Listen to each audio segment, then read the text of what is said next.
পেমেন্টগুলো আটকে দেওয়ার চেষ্টা করছে, যার জন্য অসুবিধা হচ্ছে। ভারতবর্ষের সংবিধানের নিয়ম আছে, মডেল কোড অফ কন্ডাক্ট যেদিন থেকে চালু হবে, অর্থাৎ নির্বাচনের দিন ঘোষণা যেদিন হবে তারপর থেকে কোনো স্পেশাল স্যাংশন দেয়া যাবে না। কিন্তু যুব সাথী প্রকল্পের ঘোষণা নির্বাচনের দিন ঘোষণার অনেক আগেই হয়েছিল, তৎসত্ত্বেও জোর করে এই পেমেন্টগুলো আটকে দিচ্ছে ইলেকশন কমিশন। তাই আমরা বলি, কিন্তু আপনারা জেনে রাখুন, ইলেকশনের পর যে কয়েক মাসের টাকা আপনাদের আটকে দেবে, সেই কয়েক মাসের এরিয়া সমেত কারেন্ট যুবসাথী প্রকল্পের টাকা প্রত্যেক যুবকের ঘরে ঢুকবে।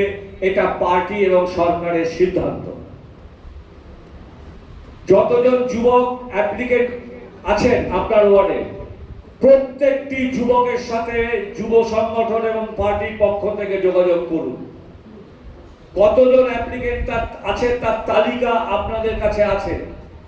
আপনাদের পৌরমাতা যিনি আছেন, মিউনিসিপাল কাজের সঙ্গে যুক্ত যে মায়েরা আছেন বা মহিলারা আছেন, তাদের কাছে, তাদের মাধ্যমে আপনার ওয়ার্ডে যুব সাথীর অ্যাপ্লিকেশন যারা করেছে তাদের লিস্ট পেয়ে যাবেন।